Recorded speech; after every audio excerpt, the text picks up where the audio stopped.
Setelah diumumkan beberapa hari lalu, saat ini Laboratorium RSUD Gambiran Kota Kediri telah dipercaya oleh Kementerian Kesehatan Republik Indonesia untuk melakukan tes PCR, menentukan positif tidaknya pasien terhadap COVID-19. Hari ini, tim Harmoni TV Dinas Kominfo Kota Kediri berkesempatan secara langsung mewawancara eksklusif Direktur RSUD Gambiran sekaligus Kepala Dinas Kesehatan Kota Kediri, Dr. Fauzan, seputar tes PCR di RSUD Gambiran Kota Kediri.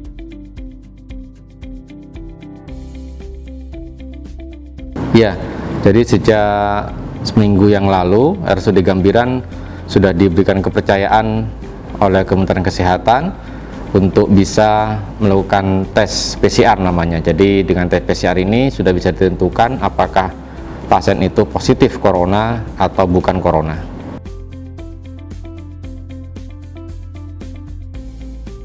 Ya, yang pertama tentu dari fasilitas laboratorium. Jadi dari Kementerian Kesehatan menilai apakah fasilitas laboratorium yang dipunyai oleh Gambiran ini layak atau memenuhi standar untuk melakukan pemeriksaan PCR. Namanya adalah Biosafety Level atau BSL yang level 2. Nah, Gambiran alhamdulillah dari sarana prasarana sudah memenuhi standar ke BSL level 2 itu. Kemudian yang kedua tentu dari SDM-nya. Dari SDM juga RSUD Gambiran sudah memenuhi syarat baik dari jumlah analisnya, kemudian dokter spesialis patologi kliniknya maupun spesialis mikrobiologinya.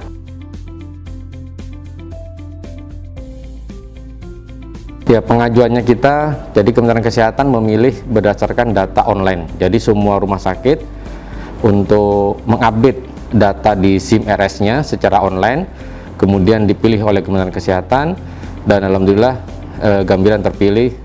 Di Jawa Timur hanya 2 rumah sakit, yaitu di Lumajang dan RSUD Gambiran yang terpilih.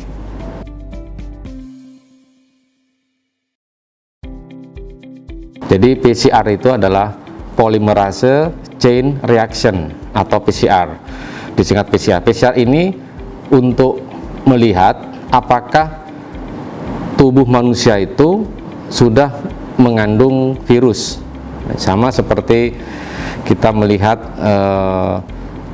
orang di dalam lengkap ataupun di pemeriksaan darah lainnya, apakah orang itu ada virusnya atau ada bakterinya. Nah, PCR ini khusus untuk corona, untuk SARS-CoV yang tipe 2 atau penyebab COVID-19 ini.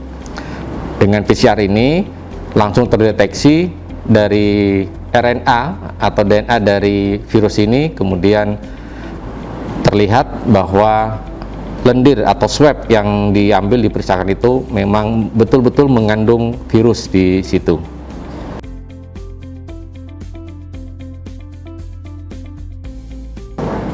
Sama, jadi swab itu adalah spesimennya. Jadi kalau misalnya kita mau memeriksa lendir seseorang di tenggorokan atau di nasofaring, apakah itu mengandung virus atau tidak, maka di swab dulu atau diambil lendirnya, kemudian ditaruh di dalam VTM namanya atau virus transport media, yaitu media untuk meletakkan virus tersebut. Dari VTM ini kemudian diberikan reagen atau cairan untuk menetralisir dan menghilangkan hal-hal yang lainnya, dimasukkan dalam mesin namanya mesin PCR itu. Jadi swab test atau PCR ini adalah sama.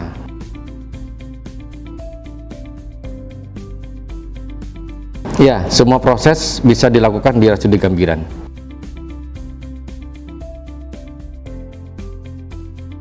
Tingkat akurat dari tes ini ya sekitar 99% ya untuk akurasi PCR ini.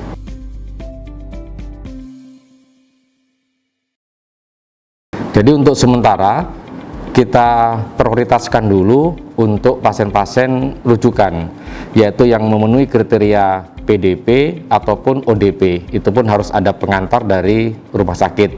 Sedangkan yang untuk mandiri, untuk sementara waktu belum kami layani, karena ya kita harus berhitung, harus berhemat. reagen yang atau cartridge yang kita punya, kemudian SDM, jangan sampai nanti malah banyak melayani yang mandiri, untuk yang pasien-pasien malah terjadi antrian yang cukup panjang. Nah, ini sementara kita prioritaskan untuk yang pasien-pasien COVID-19 dulu. Sudah berjalan. Yang untuk dirawat di Gambiran ataupun dirawat di rumah sakit rujukan lainnya bisa dilayani di Gambiran ini.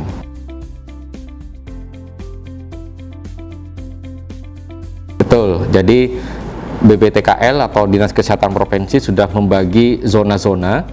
Jadi misalnya Dr. Sutomo menerima zona dari mana saja, kemudian Jember menerima dari mana saja, Syariful Anwar Malang juga zona dari mana. Nah, Gambiran ini juga dapat zona, yaitu melayani Kabupaten Kediri, kemudian Nganjuk, Madiun, dan Magetan sekitar-sekitarnya.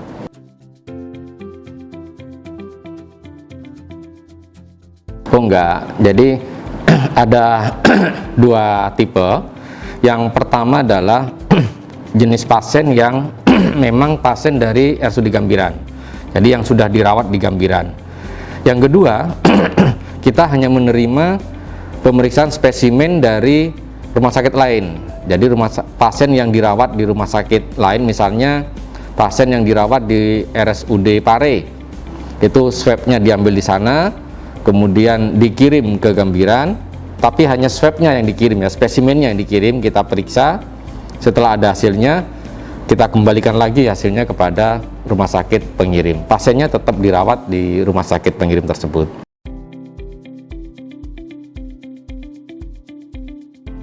Jadi untuk PCR ini dari pemerintah kota sangat diuntungkan. Yang pertama adalah ketepatan dan kecepatan untuk diagnosa.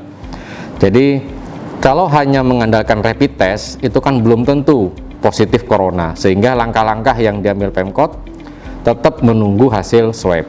Nah, dengan PCR atau hasil swab ini lebih cepat diketahui, maka langkah yang diambil oleh pemerintah kota, misalnya dengan melakukan isolasi mandiri dalam pengawasan, itu juga lebih cepat. Yang kedua, pemerintah kota bisa mengantisipasi atau bisa melakukan tindakan-tindakan untuk mencegah penularan yang lebih jauh lagi atau yang lebih menyebar lagi.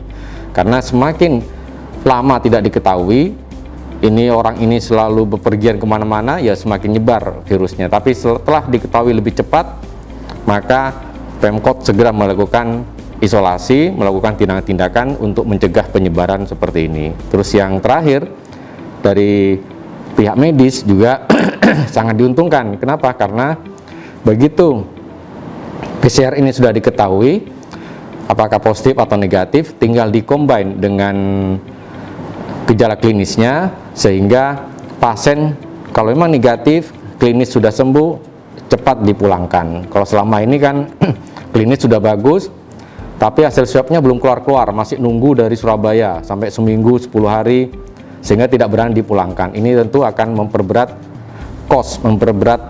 biaya pengobatan di rumah sakit pemerintah kota ini.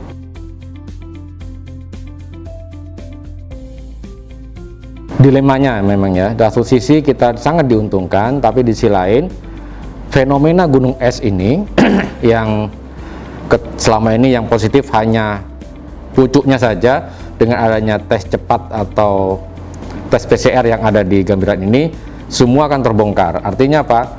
Banyak OTG ataupun ODP ataupun PDP yang akan terdeteksi secara positif di Kota Kediri, sehingga kasus akan semakin banyak tentunya. Kalau daerah-daerah lain kasusnya sedikit, itu belum tentu memang betul-betul tidak ada penderitanya, tetapi kemungkinan memang belum dicek atau belum diperiksa. Nah, di Gambiran, di pemerintah Kota Kediri, karena sudah bisa mendeteksi, maka orang yang terdeteksi akan semakin banyak, dan sebenarnya kita juga diuntungkan untuk mencegah penyebarannya seperti itu. Jadi ibaratnya fenomena gunung es ini sudah mulai dibongkar, bukan hanya pucuknya saja, tapi di menengah dan dasarnya sudah mulai kita lakukan penyisiran, sehingga penyebarannya bisa kita kendalikan. Ya, jadi sekali lagi kami ingatkan kami sarankan kepada seluruh masyarakat Kota Kediri dan sekitarnya, wabah ini kita tidak tahu, COVID-19 ini kita tidak tahu berakhir sampai kapan. Dan sudah sejauh mana virusnya menyebar, kita juga sudah tahu, seluruh dunia sudah tersebar virus ini. Dan sekarang eranya adalah OTG atau orang tanpa gejala. Itu adalah orang-orang yang sudah mengandung virus di dalam tubuhnya dan tidak ada gejala, sehingga mereka bebas berkeliaran di luar. Oleh karena itu, kami sarankan, yang pertama, tetap kalau bisa jangan keluar rumah, tetap di rumah saja. Kalaupun terpaksa harus keluar rumah, selalu gunakan masker kemanapun. Yang kedua adalah cuci tangan. Cuci tangan bisa menggunakan sabun atau hand sanitizer secara berkala, bisa tiap 4 jam, bisa tiap 2 jam, atau bisa tiap 1 jam, atau setiap memegang benda-benda yang berpotensi menularkan atau di tempat-tempat umum. Kalaupun tidak bisa cuci tangan, maka jangan sampai tangan ini mengucek mata atau mungkin memasukkan ke dalam hidung atau ngupil atau memasukkan atau pegang makanan masuk ke mulut sebelum melakukan cuci tangan. Dan yang terakhir, tetap selalu physical atau social distancing, jaga jarak. Kalau ada kerumunan, kita harus sudah jaga jarak, jangan nempel ke orang. Semaksimal mungkin jaga jarak minimal 1 meter. Kalau 3 hal ini dilakukan, insya Allah kita akan terbebas dari penularan COVID-19 ini.